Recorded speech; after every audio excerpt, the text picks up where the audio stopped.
Hey guys. Well, I finally got a new toy, the DJI Osmo, and it's a gimbal, so I can move over here and it follows me. I can move over here and it follows me, so it's kind of cool. Before I used to just do the iPhone, and it was kind of limited because I couldn't really see myself on the screen. So it's kind of nice that this has a screen and I can see myself, and I should talk into the camera, not into the screen itself. Gotta get used to it. I also have a mic down here. Actually, I just wanted to have a new toy to play with so I can make more content for you guys. And today I'm going to talk about something that it's been mulling in my head for quite some time. I haven't really wanted to talk about it because I had many different thoughts as to this release.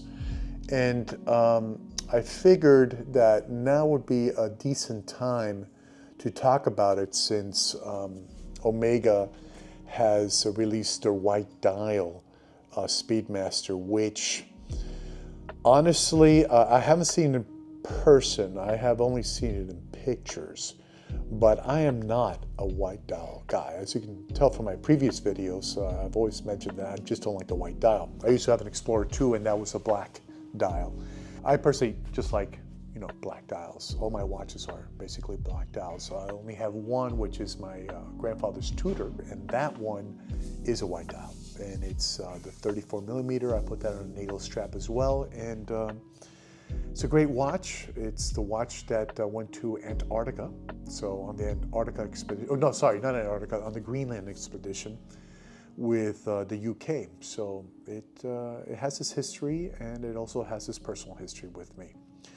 But back to the Omega. That is probably the first white dial that I have seen in photos that has actually changed my mind on white dials. It is beautiful.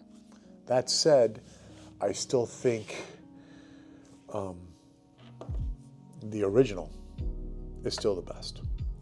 And this is Hess-Light. This is my 2004 Last Man on the Moon.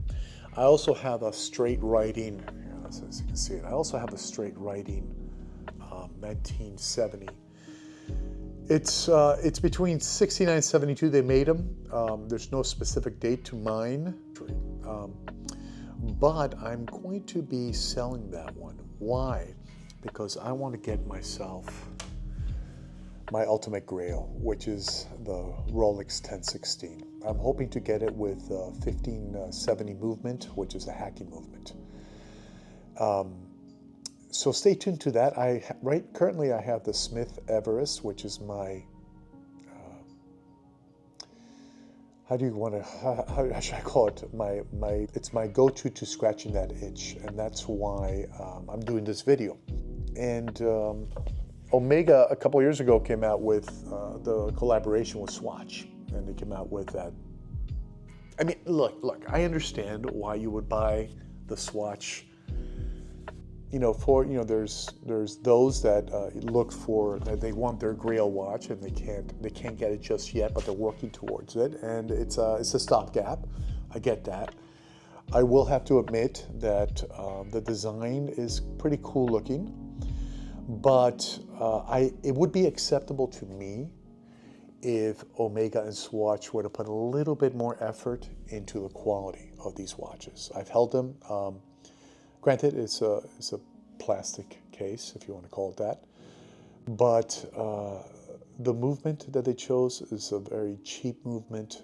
I've seen online, movements that secondhand has fallen off of them. You don't even think about getting them wet. Actually, I don't even think about getting this wet, so that's no void. And the strap is a piece of crap. It really is. It's a plastic piece of crap. And they're charging you over $300 for this watch. And this strap, it's a NATO strap with a NATO color. And this cost me 13 bucks.